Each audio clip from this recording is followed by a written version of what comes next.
Usa ka pagtuo, usa ka tingog, usa ka katawhan.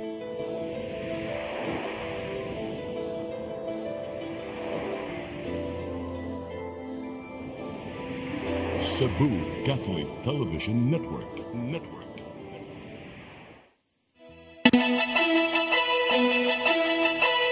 Uluhan sa mga balita sa Sayri 47. Cebu Archbishop Jose Palma adunay mensahe sa katawhan ning panahon sa Semana Santa. Hugot nga seguridad ipatuman sa Central Visayas. Kapin 2,000 ka mga pulis ipakatap tungod sa pagpakatap og fake news. Laing individual gikasuhan. 4 anyos nga batang babay na latayan og sakyanan sa barangay Labangon. Patay. Sugbo, Kabisayan ug Mindanao, Pilipinas ug katawhan kutos maabot atong Sibya sa tibuok kalibutan mayong hapon. Live kita karon sa CCTN Channel 47 ug kini ang tulumanon sa nag-unang kasayuran nga angay natong masayran. Ako si Dennis Tabar. Tulumanon sa patas ng mga balita o opinyon. Ako si Danica Caballes. Kini ang Sayri 47.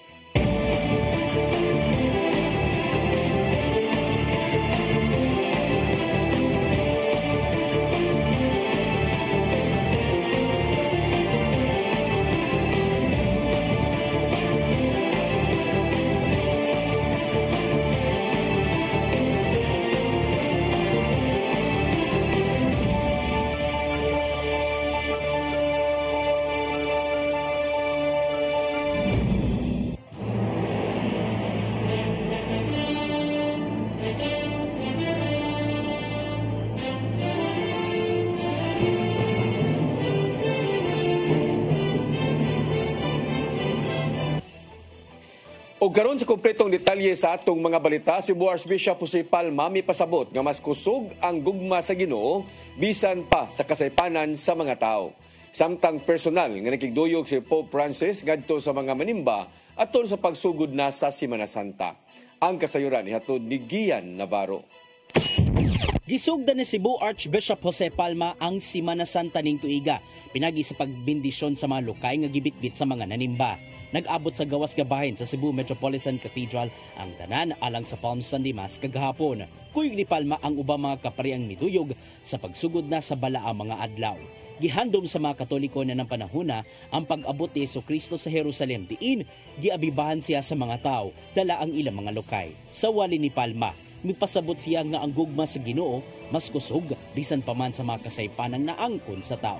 Hayan magpadayon ng gugma niya sa tanang tao, pinaagi sa iyang dakong sakripisyo. Tugog na ito ang pulong ni Jesus, Amahan, pasayluwa sila. Kay wa sila kasayod. Pasayluwa sila kay mahuyang ng mga tao. Pasayluwa sila kay tingali may mga rason ngano nga mao kini ang ilang nabuhat. Ang gugma sa Dios mas kusog kaysa tanan nga mga pagbiyay-biyay sa tanan nga mga kapungot. Auhag usab di Palma ang tanang mga Katoliko nga padayonon sa pagsalmot ang mga kalihukan nga may kalabutan ning bala ang mga adlaw bisan pa man og tingpahuway na. Gani sa iyang Holy Week message, gihangyo niya ang tanan nga ablihan ng kasing-kasing aron hangpon ang Ginoo kinsang nag-antos namatay ug hangtod na sa iyang pagkabanhaw. Punta karong Semana Santa, mantigo kita pag-abli usab sa atong mga kasing-kasing aron pagdawat ni Kristo ug sa iyang halad nga kaluwasan alang kanatong tanan. Samtang dito sa Vatican City, personal nga nakigduyog si Pope Francis ngadto sa mga nanimba sa St. Peter's Basilica ato sa Palm Sunday Mass. Taliwa kini sa inimong tambag sa mga doktor ngadto sa 88 anyos nga opisyal nga likayan una ang pakigdumog sa bagang duot sa tao. Nasayran nga dili planado ang panagkita sa Santo Papa ngadto sa publiko bisan pa man og kinanan siyang papahuwayon human na ayo sa sakit nga double pneumonia. Sakay siyang wheelchair, nakigimamat si Papa Francisco ngadto sa mga nanimba o nakiglamano ngadto sa managlaing tao, bata man, hamtong o idarana. Pinagi sa Sunday Angelus Prayer nga gipagawa sa Vatican City, giampo ni Pope Francis ang manungtarong kalinaw alang sa tibuok kalibutan. Gian Navarro, CCTN News. Kapulisan sa Central Visayas mideploy og kapin 2,000 ka mga sakop aron pabantayan ang tanang pampublikong dapit ning pagtimaan sa Semana Santa. Gawas sa mga simbahan na pilusab sa bantayan ang mga pantalan ug terminal karong gipaubos na sa heightened alert status. Ang kasayuran ni hatod pagbalik ni Gian Navarro. Gipa-deploy na sa Police Regional Office 7 ang mulapas na sa 2,000 ka mga sakop sa kapulisan sa managlaing dapit. Kini aron pambantayan ang tanang mga pampublikong lugar nga dagsaon sa katawhan ning pagtimaan sa Semana Santa. Usa silang hatagan og hugot ka seguridad ang mga simbahan diin, tambungan sa daghang mga Katoliko ang managlaing relihiyosong kalihukan ning simanaha. Apil usab sa pabantayan mao ang mga terminal sa mga public utility vehicles o pantalan tungod kini sa pagtagsa sa mga bakasyonista ning simanaha tungod sa taas-taas nga tingpahuway. Matud ni PRO7 Director Brigadier General Rodrigo Maranan nga resulta kini sa gipatuman karon nga heightened alert status. Yung tourist spots natin will be concentrating also our deployment in Bantayan Island because the influx of people, local tourists will be going there. No? Yung ating tinatawag na motorist assistance desk sa ating mga major thoroughfare will be placing policemen there to assist our kababayan when they are traveling. Sa gihapon, gisiguro sa kapulisan sa rehiyon ang malungtarong kalinaw ning pagbalaan sa Semana Santa. Maong tambag ni Maranan, ilabi na ngadto sa mga motorista nga ipabilin gyud ang pagkakalmado samtang nagmaneho. Kini aron di mo sangpot sa mga panaglali sa karsada kon road rage o kalikayan ang mga krimen. Tugang pagtampag ni Maranan sa katawhan nga magkigalayon sa barangay o mga police station aron magpabiling luwas sa bisan unsang risgo ang ilang palibot.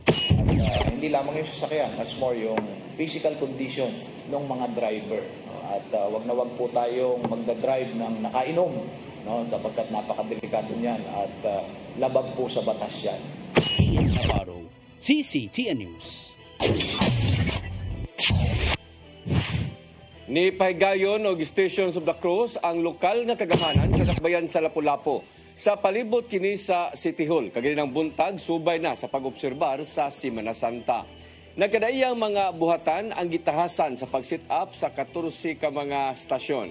Nagsugod kini sa Office of the City Mayor kung asa nahimutang ang unang istasyon o ang katapusan ng istasyon nahimutang kini sa City Social Welfare and Development Office. Hinoon taliwa sa maong kalihukan, wa kini makatandog sa mga serbisyo sud sa City Hall o nagpadayon ra ang trabaho. Ang pagpahigayon ng Station of the Cross nahimo ng tradisyon sa LGU Lapu-Lapu matag Lunes Santo. Bulkang Kanlaon sa Negros Oriental subling mibugwak og bagang abog karong adlaw. Samtang makigalayon pa si Mayor Raymond Alvin Garcia ngadto sa Cebu City Disaster Risk Reduction and Management Council sa mahimong abag ngadto sa mga apektado. Ang kasayuran ni hatod ni Mary Rose Sagarino. Gitaho sa Philippine Institute of Volcanology and Seismology Confivox nga subling mibuga og bagang abog ang bulkang Kanlaon sa Negros Oriental. Natala ang pagbugwak sa abog ganihang alas 11:52 sa udto. Dinana sa 800 metros ang gitason. Matod sa Fivox nga nasa west-northwest ang direksyon sa maong abog ug hayan maapektuhan sa ashfall ang mga silingang lugar sa Negros Island. Lauman sa dili momino sa duha ka mga LGU sa Negros Occidental ang makasinati sa ashfall tungod ni ini. Magpabilin pa ang alert level 3 sa bulkang Kanlaon tungod sa iyang dili matag na nga kahimtang. Maong wala nangumpiyan sa ang Kanlaon City LGU ug mga kasikbit nga lugar sa mamahimong dangatan sa maong bulkan. Samtang makigalayon pa si Mayor Raymond Alvin Garcia ngadto sa mga sakop sa Cebu City Disaster Risk Reduction and Management Council alang sa mamahimong abag ngadto sa mga apektado sa bulkang Kanlaon. Sa miaging tuig, mihatag og pasiunang tabang ang Cebu City Government ngadto sa Kanlaon City LGU ug sa mga silingang dapit sa Negros Island og hangtod 2 milyones pesos. Ipaagi una sa resolusyon gikan sa Disaster Council ang mamahimong tabang og hayan maaprobahan usab sa konseho sa syudad. As always, the City of Cebu will play a big brother to our unfortunate brothers and sisters in other LGUs who have naka-experience of disaster. Samtang mas gihatagan usab og ubang pagtagad ang Disaster Council sa ubang mga angayang bantayanan ning nagkainit nga panahon. Sama lang sa mamahimong supply sa tubig sa dakbayan, diin magkuha sila og dugang pangtinubdan og mahatag ngadto sa mga residente. I was there by last buto. Nag-overnight ko dito and I was very near Mount Canlaon. Kadungog yung lagubo eh. Oh, lagubo dyan. Abi na ko gikan sa among balay, wa may lagubo sa balay dito gikan sa bulkan. Mary Rose Sagarino, CCTN News. Resolusyon pag-auhag sa mga mandawihanon nga mangandam sa grabe nga kainit sa panahon na pasar atol sa sesyon sa konsiho. Lakip sa gipangandaman ang posibleng problema sa supply sa tubig. Ang kasayuran ihatod pagbalik ni Mary Rose Sagarino.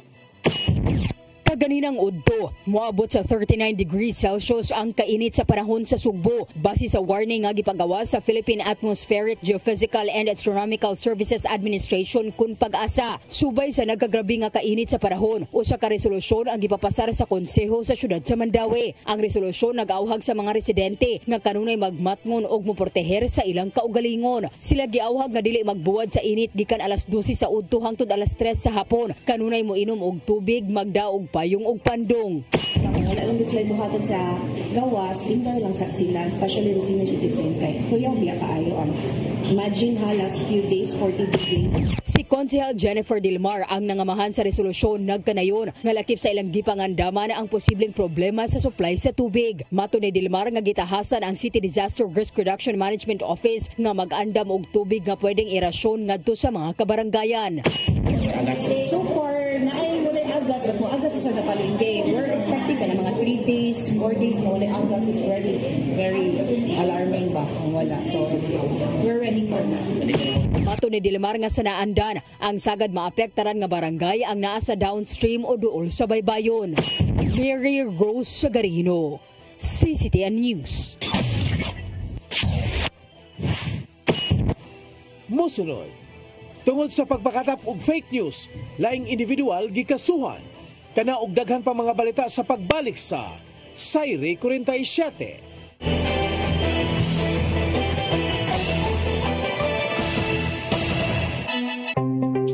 Discover the beauty of the Philippines.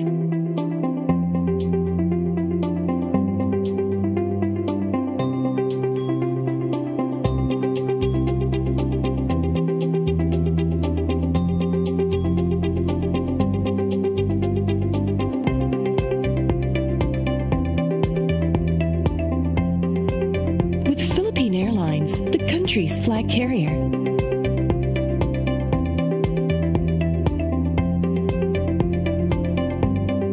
The airline that lets you feel the warmth of the nation.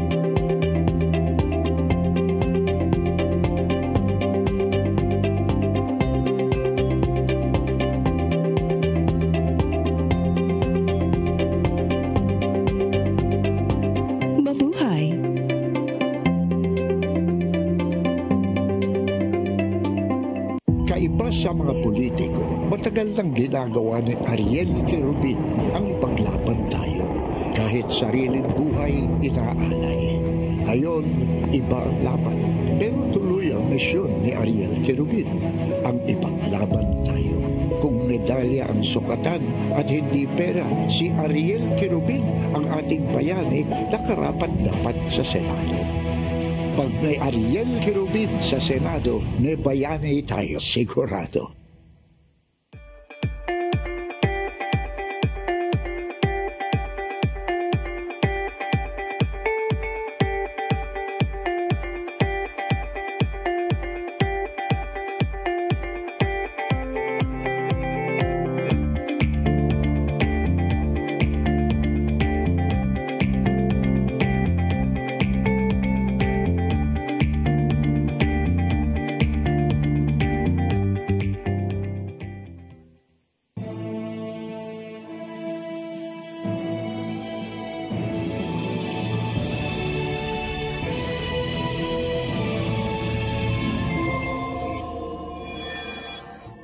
Sige, sa to pa, nagmahay ka nga, nagbingyo ka. Wala akong nagmahay.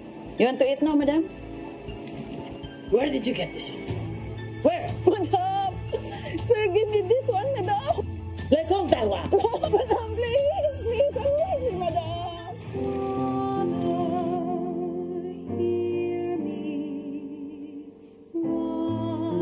Medyo ko ganahan mo uli yung Pilipinas kay gusto ko mangita dyan ang trabaho na rin tabangan ako ninyo.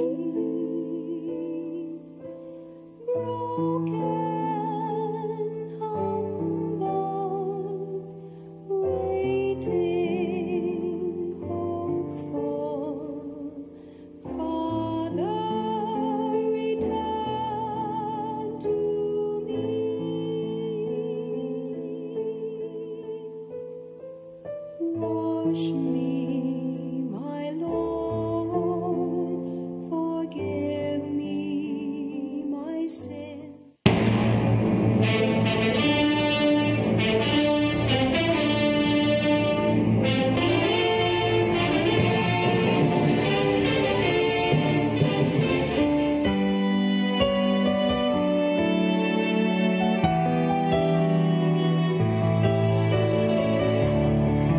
Pagkadaghang klase sa taon ning kalibutan. May dautan ug adunay mga maayong tao diin misubay sa daan nga matarong. Sige ba? Sige ba? Tagbawang imong kagaligo sa pagtapalos na ko. Sa paa ko! Bastos yung kamanulti, ha? Ikaw nga nagtulis na ko. Ikaw pag yun ang nagtunggab sa akong anak. Kisa ganito nga niya, padre? Pasiguro ko nimo. Nakatong imong amigo nga si Rodel. Madugta gito sa prisuhan. Kevin!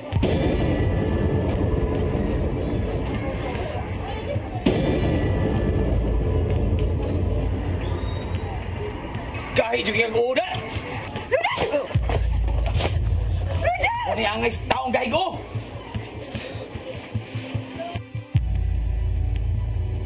Ginoo, sa imong mga kamot, itugyan ko kanimo ang akong kinabuhi. Ikaw ang punuan, ug ako ang sanga.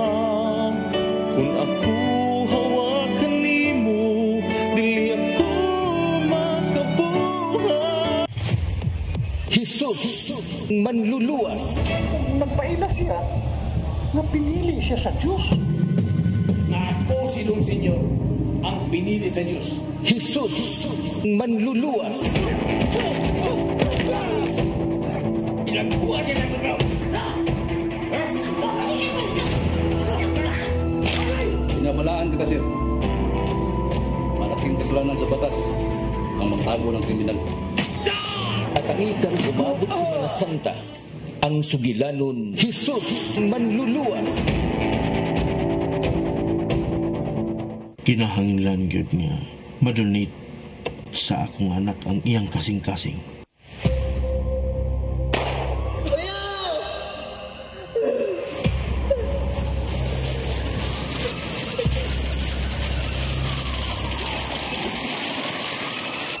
Ha? Really? Mangutan ako, ma. Nangita pagod mo sa umamon, ginawagtan sa una? Si Daddy, asa ni Ay? Giagian ako tanan. Tanang kalisod, kapait. Aron lang mabuhi. Pasaylo ako. Kung mamatay ko, sir, huwag niyo mangita na ako. Mag-scroll na ako sa Facebook. Ngita siya sa iyong. Soon.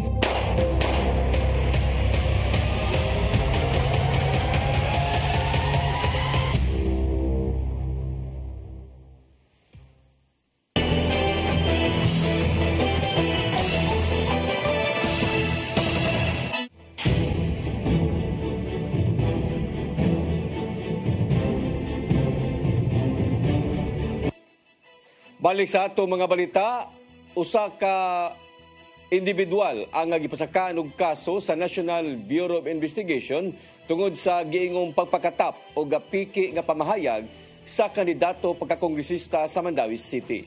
Ang kasayuran ihatod ni Mary Rose Sagarino.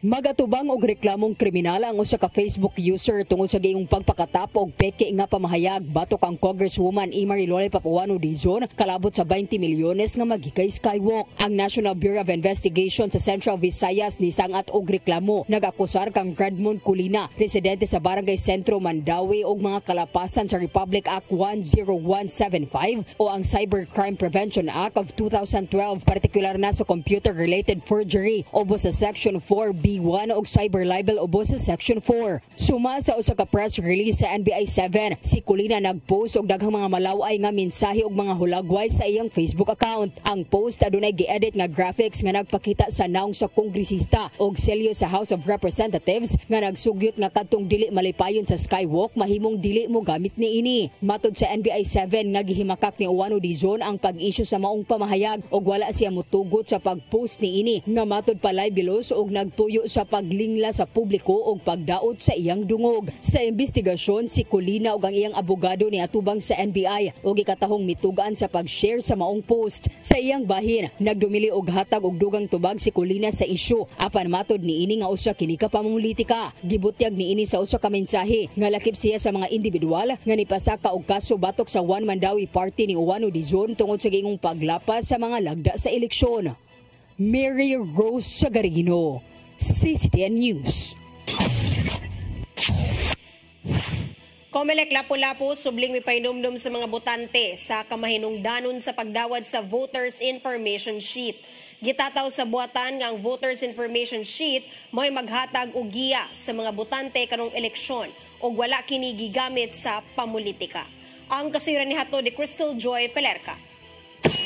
Subling mipahinumdom ang Comelec officer sa Lapu-Lapu nga si Attorney Anjanet Lamban nga mahinungdanon ang pagdawat sa ilang gipang-apod-apod nga Voters Information Sheet ngadto sa mga botante. Suma pa sa Comelec officer nga kini aron nga makita sa mga botante ang opisyal nga listahan sa mga nagpapiling senador, party list ug sa lokal nga posisyon. Gipasabot ni Attorney Lamban nga gituyo ang pagpanghatag niini sa wapang eleksyon. Aron kini nga aduna pahigayon sa pag-research ang mga botante sa ilang pilion nga mga kandidato.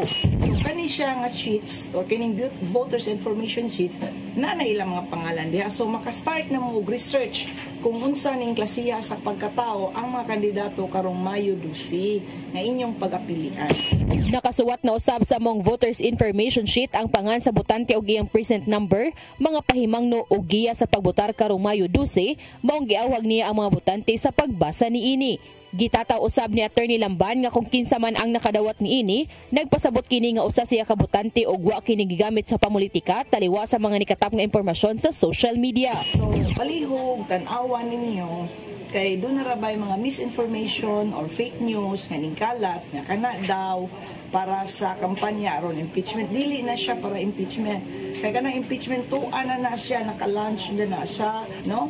So kay naaman lagi pud mi requirement nga ipa-receive niyo yung pirmahan, then palihog pud og pirma nga nadawat na ninyo. Giawhag usab niya ang mga botante sa pagpirma kung madawat na kini nila tungod kay usa kini sa pagpamatuod nga nadawat na sa hingtundan ang iyahang voters information sheet. Kini tungod kay sana sinati sa Comelec silang pagpangapod-apod niini, adunay magduha-duha sa pagpirma sa kahadlok nga basin og gamiton ang ilang pirma sa impeachment ni Vice President Sara Duterte. Dilisan na siya gamiton para sa mga kandidato, no, nga maoy ilang himuon nga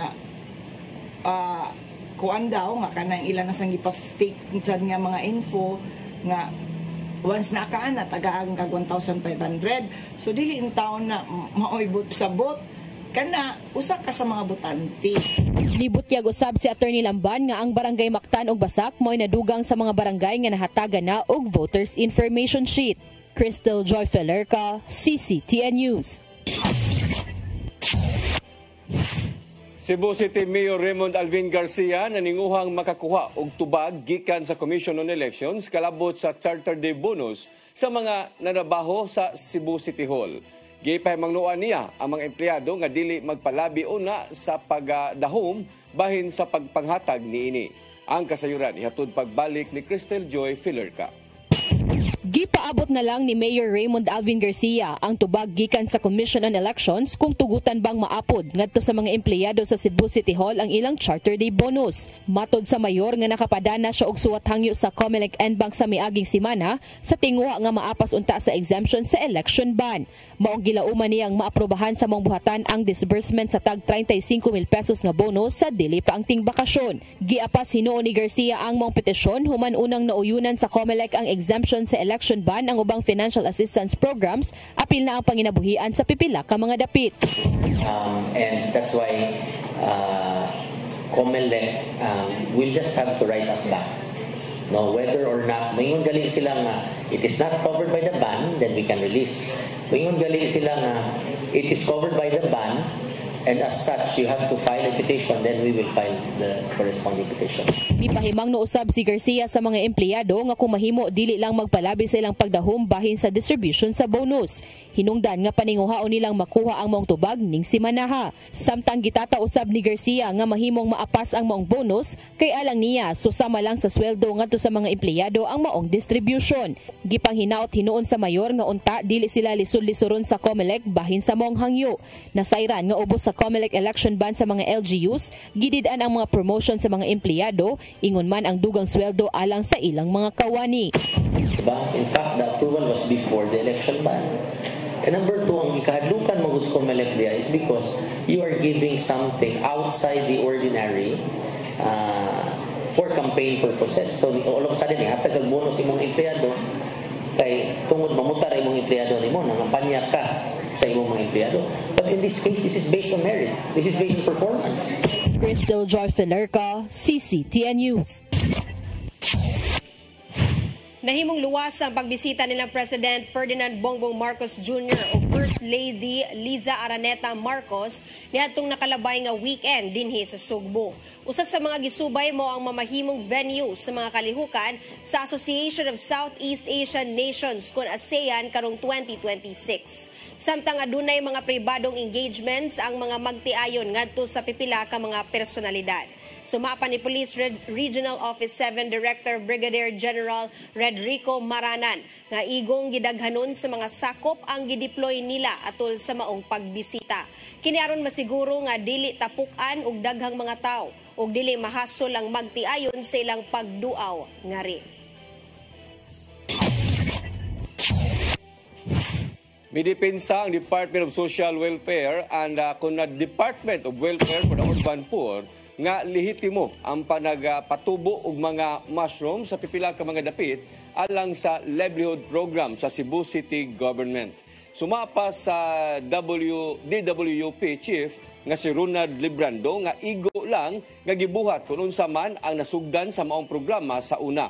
Kini ang nahimong pagtataw sa maong buhatan human kini gi-question ni Consul Nestor Archibal pinagi sa ilang executive session. Dugang panilibrando nga nagsugod ang maong programa niadtong Marso og nakahatag na og tag 4,000 pesos nga seed capital sa tulo ka mga mountain barangay sa syudad.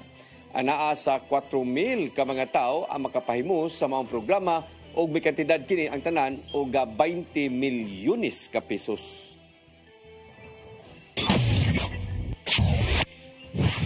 Nilingkod na isip bagong City Director ni adtong nilabay nga semana sa Lapu-Lapu City Police Office si Police Colonel Dian Vicente Agustin.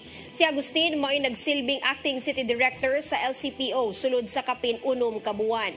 Sa iyang pagsud sa LCPO ni atong Setyembre 13, 2024, nagsugod siya isip officer in charge. Ni atong Oktubre sa susamang tuig, nahimo na siyang acting City Director sa LCPO.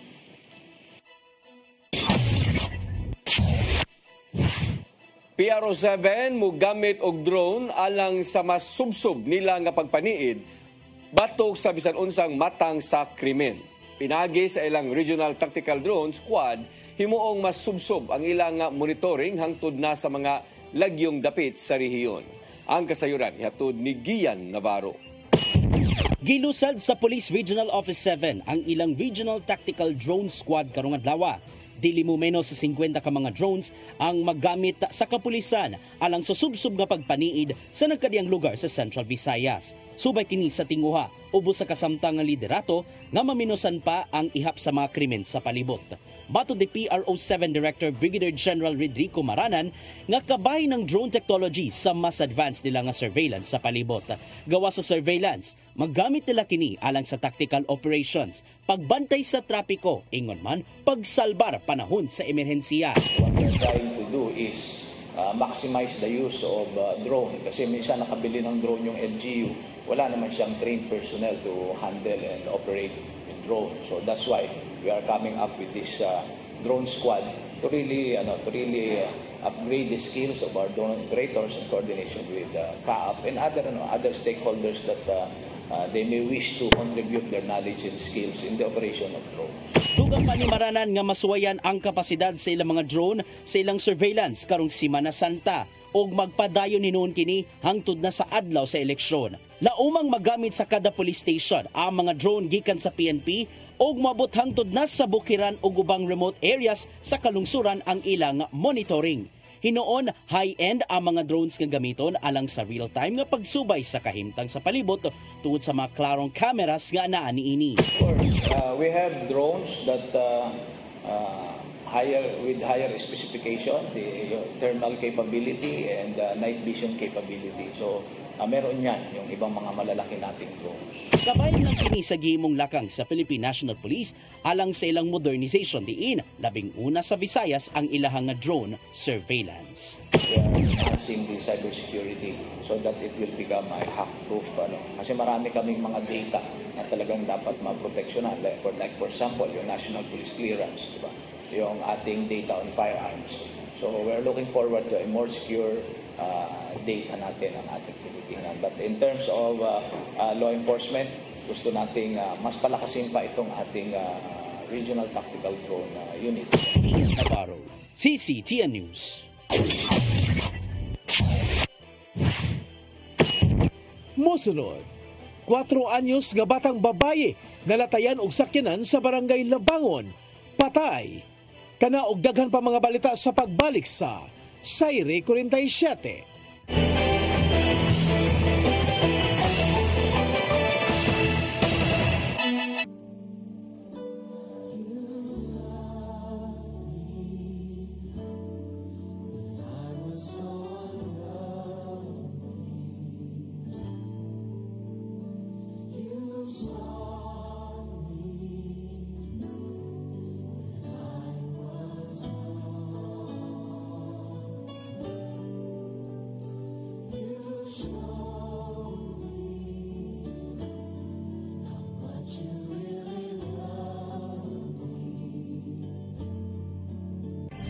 Ito ang programa kung saan magko-collaborate ang ating mga ozone na doctors para ibahagi ang kanilang kaalamang medikal. I believe with all my heart that the Lord is allowing us to understand that He's the one who are extending this life and we have to take care of our body. Yes.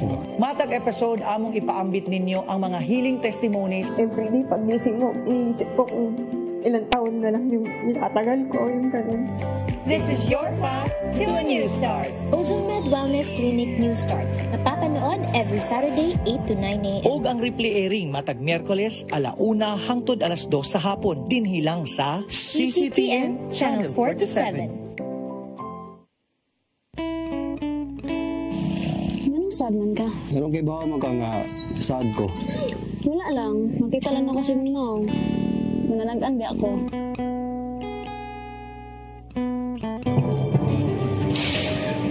Samantala. Bakit na tapos? Kaya dito na. Hindi ka makabasa ni Manuel. O ganong dili man? O, ganong dili man. Nauyab man na sila. Hilong mo, ikaw ba? Susira kay ka. Sino mo maging tawhan? Ang pulata na ako. Bote, boss. Agad. Saan ata ko nyo? Human sayang pagbiya, unya karon, balik siya. Ang mga nagsa. Dili na kasama mo, ha? O siya ngayon, wala, yan ngayon. Isa mo na sila. Imo na ba na? Pamatigod na daw. Nawayon ba ya? Hindi, sus, biyag.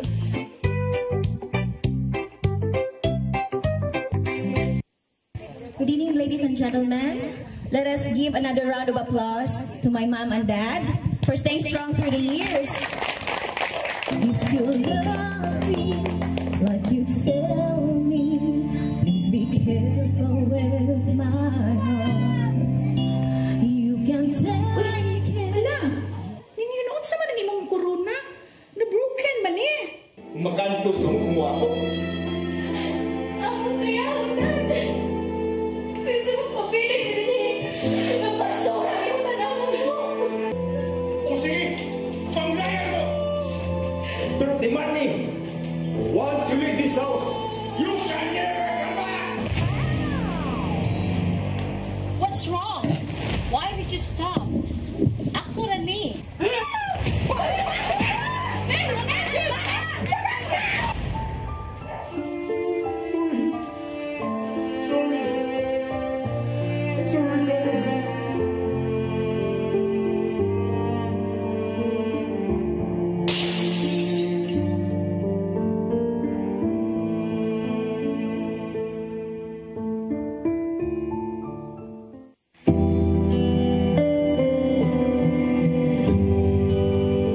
Nadawat nga notice gikan sa bank. Nag-withdraw kag 5,000 sa atong checking account. Kung gusto ka mo tabang sila, tabang ka, may problema na. Pero ayaw kuha sa akong kwarta. Di nalago kumupuyo din eh. Huwag man gini ikalipay sa imong bana. Di makapugong si Toli. Inahanti ka. All these pieces broken and scattered. Kahibaw ka ba? Kung sa po gustong inom karon, a glass of my favorite wine.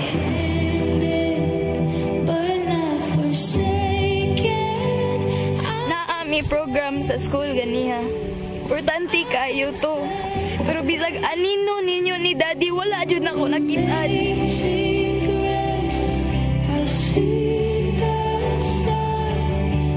Ibang apan di ka maayo, aron lang ka maabot na nimo posisyon. Pero tayo magibot. Imong giguba ako pagsalig diyan mo. Dunay kaaway nga gusto mo guba sa pamilya ug kana mo ang yawa. Ayaw itugot nga mo kanay mahitabo sa imong pamilya. Gusto nimo gubuon ang relasyon namong magtiayon? Dugay na kang gibuntog ni Hesus sa cross. Biyaya ang pamilya.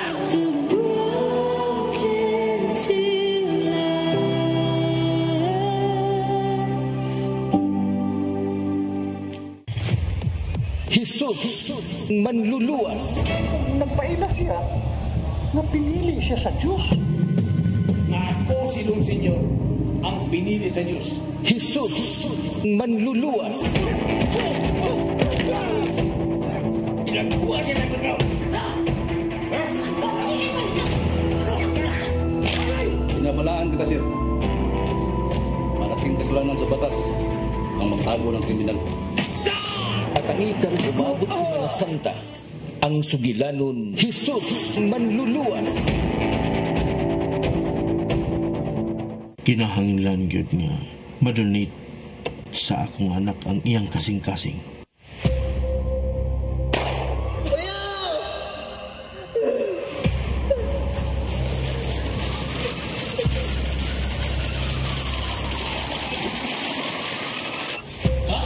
Really?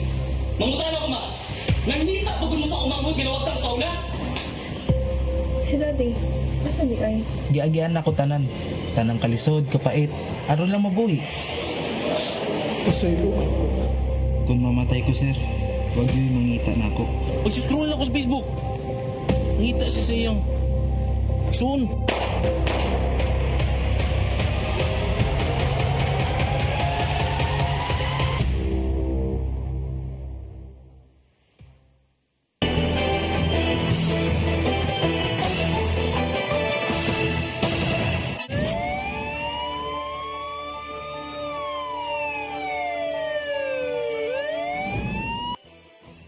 Balik sa ato mga balita, patay ang usa ka 4 anyos nga babae human nalatayan sa sakyanan ang ulo niadtong Sabado sa may sitio Kamanchili, Barangay Labangon, siyudad sa Sugbo. Gila ang bata nga si Naiza Irene Alpida, taga sitio Andang sa nisgutan nga barangay. Matod sa Traffic Enforcement Unit sa Cebu City PNP, nga gimaniho ni Catalino Nacaryo ang sports utility vehicle ug nabantayan nga adunay nadumbol ang iyang ligid. Nasuta sa investigasyon nga wa mohunong ang driver sa pagmaneho apan gipahibaw hinuon sa iya nga igagaw nga nakaligis siya og bata. Sigon sa inahan sa bata nga nananghid ang iyang anak nga mangihi. Samtang naninda apan na hilabihan na lang ang kabalaka human nga nasayod sa mao nga gidingatan. Ipasalig ang driver nga abagahon ang tanan nga mga gastuhonon sa paglubong sa maong bata.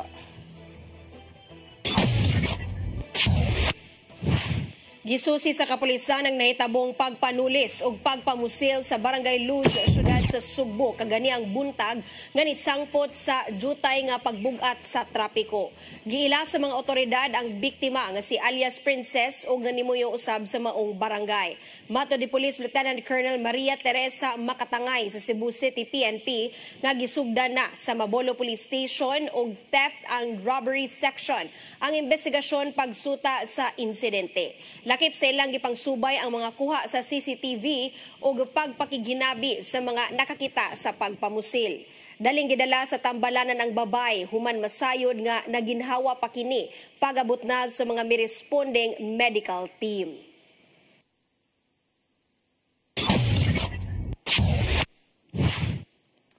Mukabat sa 160,000 pesos ang gibiling danyon human ni Ulbo ang sunog sa kakananan ni adtong Sabado sa Barangay Luz, syudad sa Sugbo. Daling gitubag sa mga bumbero ang alarma pasado 1:00 sa hapon o ginaabta nila ang aso ang mao nga kananan sud sa usa ka ilado nga mall.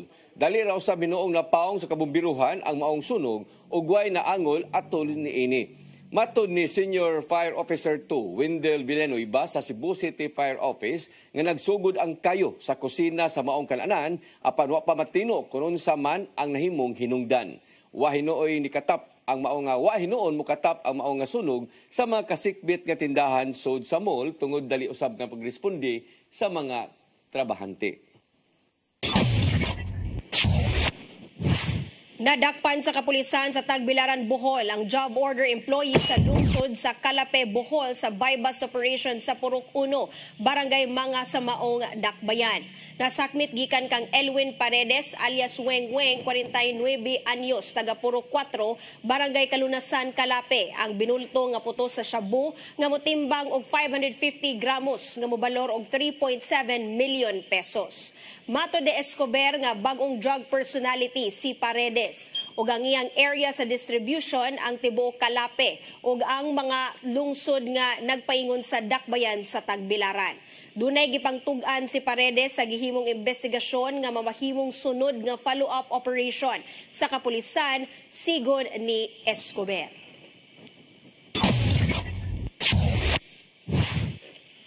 Bogad itong naglangkob sa atong mga balita sa Sayre 47. Ako si Dennis Tabar. Ako si Danica Caballes, sangtod ugma sa inyong paboritong tulumanon. Sayre 47.